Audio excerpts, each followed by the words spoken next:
What's up, beautiful people? It's Hershey Sunday, and I'm back with the scoop. How are you this hump day? Okay, it is the middle of the week.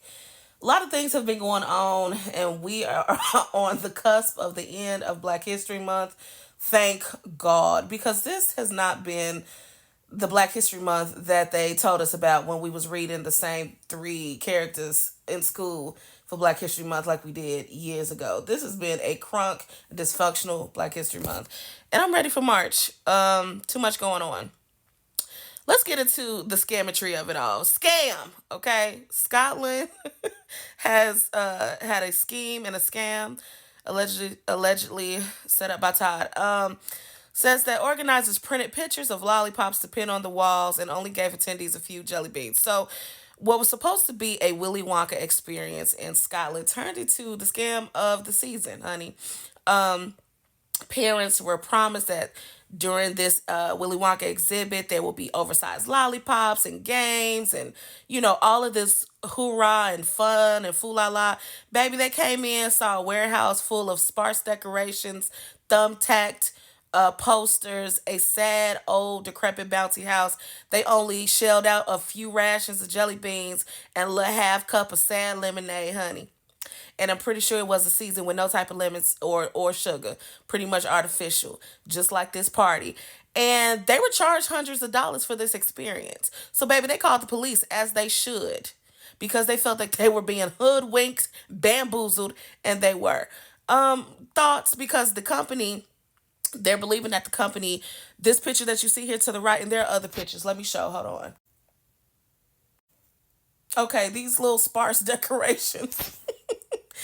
The parents were livid, as they should be. The company has yet to give a statement about this. I'm pretty sure they're going to be sued. I hope they are because this is ridiculous. Scoops, what do y'all think of this? Have y'all ever been hoodwinked or bamboozled into a event that wasn't all that? Because I sure have. Okay, I have my full share of really lackluster events, unfortunately.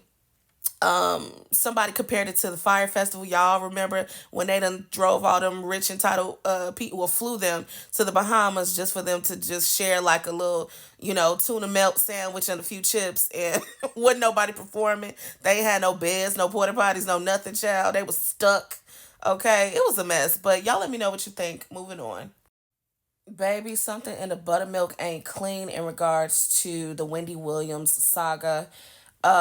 Looks like the judge who ruled in Wendy Williams' guardianship case was previously investigated for granting guardianship appointments to people who donated to her Supreme Court election campaign. Let's get into it.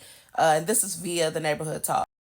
Okay, so it says here that the Lifetime documentary has everyone questioning why she was appointed as a professional guardian when her family says they were willing to assume the role.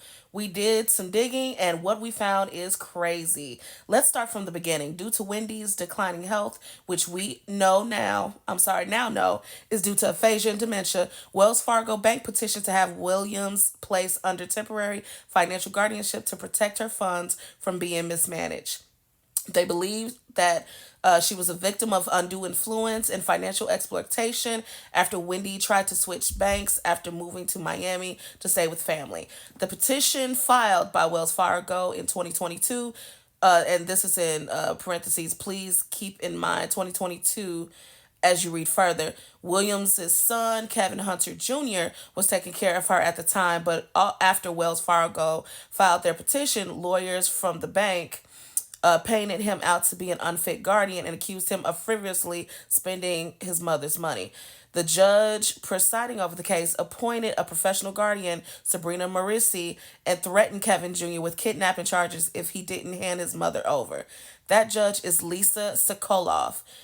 We did some digging on this judge and found out that she was previously investigated by ABC 7 New York News after a paper trail revealed she granted guardianship to people who donated to her Supreme Court election campaign. Child, you can read the rest on Neighborhood Talk, but this is a mess. Now, it didn't seem right at all to me because Wendy Williams does have family. I hate that she's going um, through this unfortunate bout publicly. I'm gonna tell y'all, I have not watched the documentary only because I don't even know if I could bring myself to sit through it. The clips I've seen online thus far has broken my heart. It's not the Wendy Williams that we all know. Um, she is clearly struggling, and I feel like this should not have been put out for the public to see. And it's just another case of please, please, please, black and brown people have your ducks in a quack quack row because, people will, take your hard earned money and somehow have guardianship, quote unquote, and say so over money that's yours and that's earned. Now, I'm not sure what her son was doing or not doing.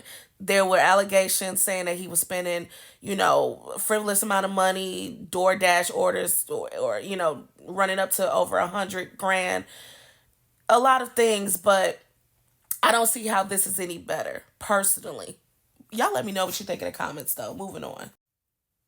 Baby, there's no rest for the weary and the evil. Diddy's newest accuser says that a Philadelphia rapper and a male R&B singer who performed at a Super Bowl and had a Vegas residency were messing with underage girls and Tootsie Roll workers on Diddy's yacht. Now, of course, Meek Mill had came forward basically saying like these allegations are not true because people had assumed it was him. Some people are assuming it is Usher as well. What do y'all think? I think that this is about to, baby, the beans really do burn on the grill. Okay, I feel like this is about to bust it wide open. A whole case of foolery. 2024 just ain't turning us loose, is it? Well, not us. I'm fine, but y'all, it's a lot. I don't know what to say. I really don't. What do y'all think? What are the rumblings that you've heard? Obviously, I mean, whatever they said that man did allegedly, I do believe he's done. But y'all let me know what you think in the comment section. Baby, when trying to hit a lick goes wrong. This is also from the neighborhood talk. An on duty cop has been arrested for stealing a pair of $140 shoes from Dick's Sporting Goods while in uniform. She was taken into custody in her own squad car. Let's get into it. So, a Mississippi cop ended up getting arrested by her own colleagues after being caught stealing sneakers from a local sporting goods store. What makes the story even worse is that she was on duty and in uniform. The former cop, heavy on the former cop, Robin Connor, age 33, made the dumb decision to commit theft on Wednesday. An employee at the Dick's Sporting Goods saw her walking out with a pair of $140 shoes and stopped slash detained her. We're putting her in jail, says the chief. You're going to jail. Period. Because baby, I know your check was coming around the mountain when she comes. I know your direct deposit was gonna hit. It's $140. That ain't too much. You could have saved a little something towards that. Anywho, baby, the chief said, police chief Wiggum said she's definitely going to jail immediately. Who he or she was among the first to respond to the call. It's embarrassing for the department, but we're going to treat her like we would anybody else. What's really embarrassing is that Robin was taken down to the station in the back of her own police car. She has since been terminated and charged with misdemeanor shoplifting, stealing goods worth less than $1,000. Y'all, crime doesn't pay. Okay, and you on the clock. It ain't like you stealing little pencils and paper clips and such. Not that I have never done those things allegedly. I'm just saying what I've seen done in the streets. $140 pair of shoes, baby. I hope them shoes get you walking on the path of righteousness. Because baby, you going to jail. Period. That's all I have for today. I'm still gonna do a review on Mia Culpa and on Love Is Blind probably later in the week. Cause child, Mia Culpa. Long story short, I have no comforting words for the movie, but I'll have a video later. Y'all take care. I want to thank you so much for tuning in. Don't forget to like, share, follow, and comment for more content. As always, I'm Hershey Sunday, and I'm back with the scoop. Peace.